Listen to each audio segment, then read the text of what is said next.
जय हिंद दोस्तों। तो दोस्तों वीडियो बहुत दिनों के बाद आ रही है। कुछ मैं काम में फंस गया था इसलिए वीडियो नहीं आ रही थी, लेकिन अब वीडियो समय पे आएगी, रेगुलर आएगी। जो आपको जानकारी चाहिए सब समय समय पे मिलते रहेगी।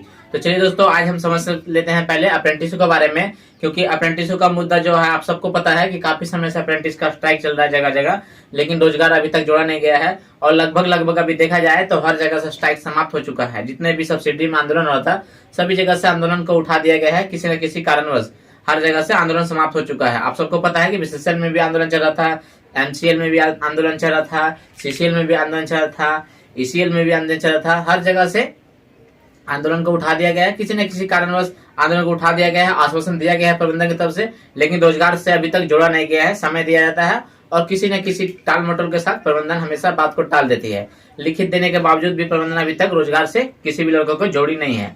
और जिस तरह का प्रबंधन का रवैया है उससे उम्मीद भी बहुत कम लग रही है कि प्रबंधन जल्दी कुछ इसमें पहल करेगी। तो इस बीच में एक खबर आई दोस्तों कि जो हमारे कोल इंडिया के कोयला मंत्री है श्री प्रहलाद जोशी सर, उनके आने की संभावना थी 12 जुलाई 2023 को धनबाद में बीसीसीएल के दौरे पे आने की संभावना थी। उनका दिवसीय जो था वो 2 दिवसीय दौरा था। उसमें वो झरिया के या फिर बीसीसीएल के जो भी अलग अलग एरिया है वहां पे वो विजिट करेंगे और आगे देखेंगे क्या कुछ है। तो उस एवज में क्या हुआ कि अप्रेंटिस जो लड़के हैं उन्होंने भी बीसीसीएल के कोयला मंत्री जी से मिलने की बात रखी कि हम भी एक बार मिलकर अपना ज्ञापन उन्हें दें और अपनी बातों से उन्हें अवगत कराएं। लेकिन बीच में क्या हुआ, अब ये प्रबंधन का खेल है या किसका है ये पता नहीं, लेकिन फिर से आप देखेंगे कि पेपर में न्यूज आया कि जो 12 जुलाई को आने वाले थे उनका जो दौरा है वो कैंसिल करके 14 जुलाई को कर दिया गया है। हालांकि ये फिक्स नहीं था, लेकिन जहां तक सूत्रों से पता चला कि 14 जुलाई को कर दिया गया है। मतलब कंफ्यूजन सा बन गया था कि वो कितने तारीख को आएंगे, 12 को आएंगे, 13 को आएंगे, 14 को आएंगे। इसलिए फिर भी लड़के लोग तैयार थे और पता चला कि 13 जुलाई के वो धनबाद में आ रहे हैं। तो लड़के लोग गए, लेकिन काफी अप्रेंटिस लड़के और प्रबंधन के बीच में काफी नोकझोंक हुई, काफी कहा सुनी हुई।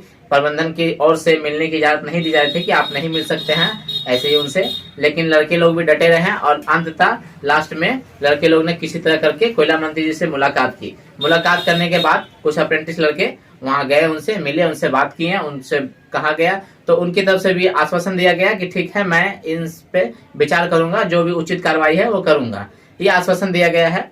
अब देखिए कि 2 दिनों का जो दौरा है उनका वो समाप्त होने के बाद, हालांकि आज 14 जुलाई है, आज भी वो धनबाद में ही रहेंगे, अलग अलग एरिया में वो विजिट करेंगे और उसके बाद वो हो सकता है आज नहीं तो फिर कल वापस अपने दिल्ली के लिए रवाना हो जाएंगे।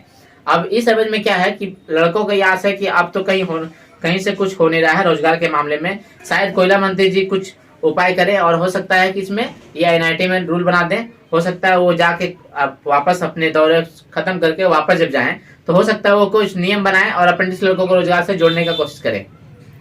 लेकिन दोस्तों यहाँ बात ये आती है कि बहुत से लड़के हैं जो थक के हार चुके हैं लड़ाई करते करते। अब वो ना तो आंदोलन में, ना धरना में, ना किसी एथी में भाग लेते हैं, और बहुत से लड़के अभी हैं जो लड़ाई को लड़ भी रहे हैं। तो कहने का क्या मतलब है दोस्तों कि मैंने भी पहले भी बहुत से वीडियो में कहा चुका हूं कि जब तक हम एक साथ मिलकर नहीं लड़ेंगे, जब तक अलग अलग लड़ेंगे, तब तक हमारी ताकत नहीं दिखेगी। अप्रेंटिस लड़कों की ताकत नहीं दिखेगी। वो छोटे छोटे समूहों में बटे हुए हैं, हर सब्सिडी अलग अलग तरीके से अपने अपने तरीके से लड़ती है।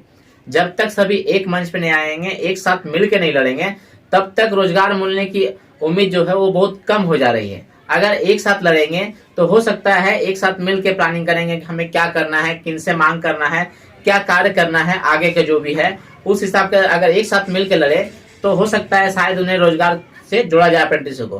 क्योंकि सबको पता है कि अभी इलेक्शन का समय है, अगर इस समय रोजगार से नहीं जोड़ा गया तो बाद में किन्हीं को फिर रोजगार नहीं मिलने से रहता नहीं है कि हाँ हम फिर लड़ सकते हैं। अभी इलेक्शन का समय है, हो सकते हैं अलग अलग पार्टियां आए, अलग अलग नेतागण आए और हमारी बातों को लें अप्रेंटिस लड़कों को, और हो सकता है कि रोजगार से जोड़ दें। लेकिन अगर इलेक्शन का समय समाप्त हो जाएगा तो सबको पता है कि इलेक्शन के बाद कुछ होने वाला नहीं है।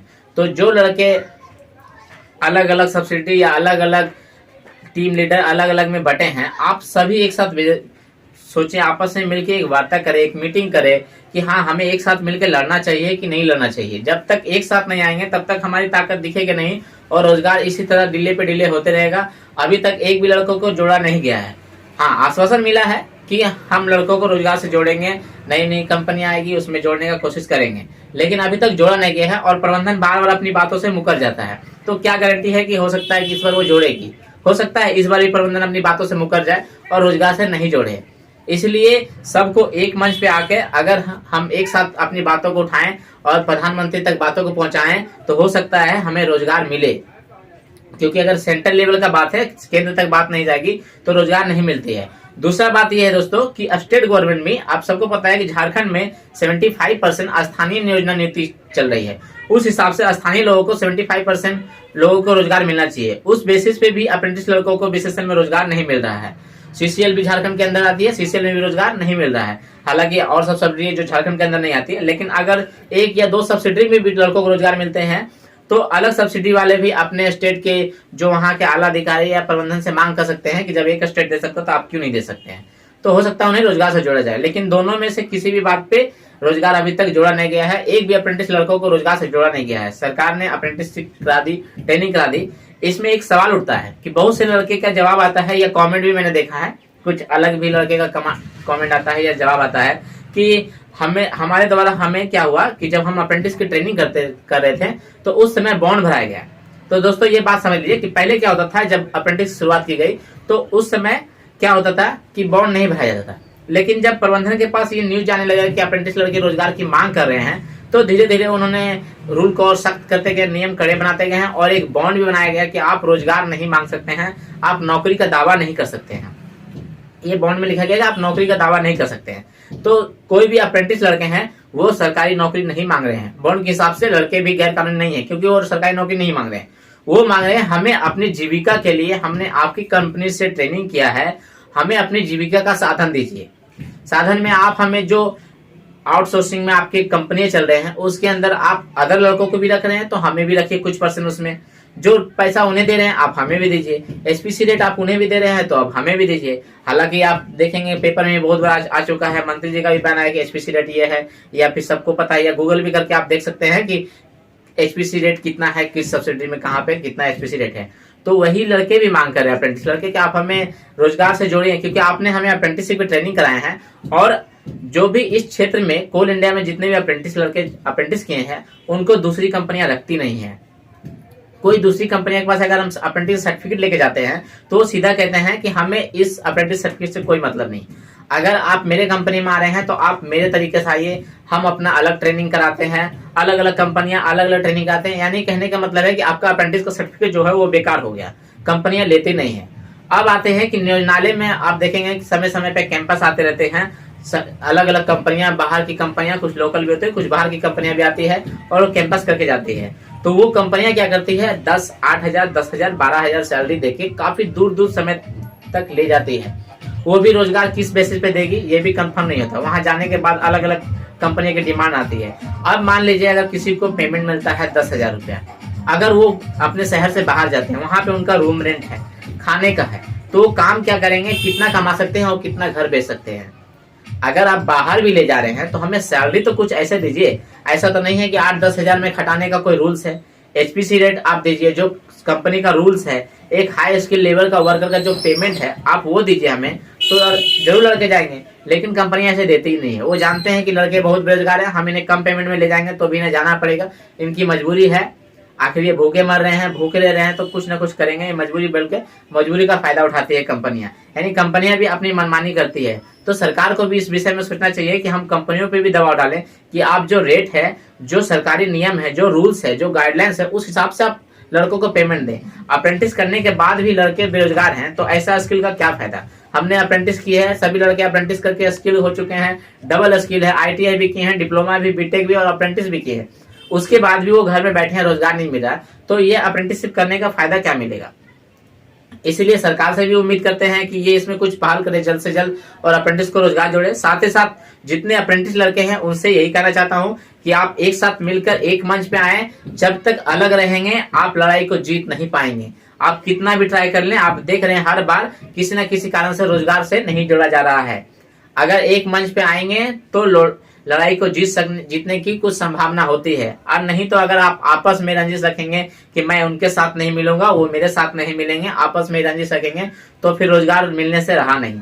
और जो आप सबको दिख रहा है, और लड़के भी नहीं है, अगर जिस भी आंदोलन करें या जहां भी अपने मांग को रखें, अगर वहां लड़कों की संख्या दिखेगा तो मैनेजमेंट भी अपने मैनेजमेंट पर भी दबाव बनता है कि नहीं हमें लड़कों को रखना पड़ेगा। अलग अलग पार्टीगण है, नेतागण है, वो भी आपका साथ देंगे कि इतने लड़के हम इन्हें रोजगार से जोड़ेंगे।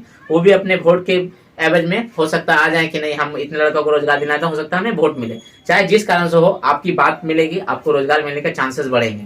लेकिन जब तक अलग रहेंगे, एक दूसरे से लड़ेंगे, तब तक रोजगार मिलने की उम्मीद बहुत ही कम हो जाती है। खैर फिर भी अभी देखा जाए तो प्रहलाद जोशी सर एक लेके गए हैं मांग पत्र को। अब देखिए अगर आगे उनका क्या राय होता है, क्या विचार होता है।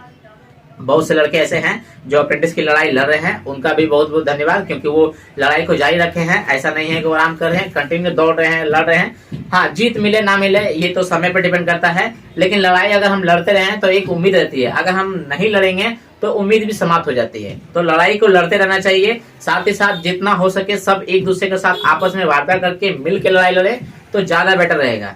उसके बाद दोस्तों चलिए, अब वीडियो नहीं आ रहा था, कुछ कारण था जिस कारण से मैं वीडियो नहीं बना पाया था, लेकिन अब वीडियो समय समय पर आते रहेंगे।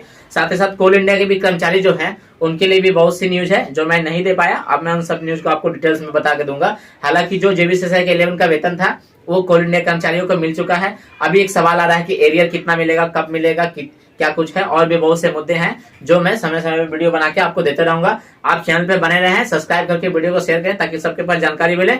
मिलते हैं नेक्स्ट वीडियो में, तब तक के लिए जय हिंद, जय भारत।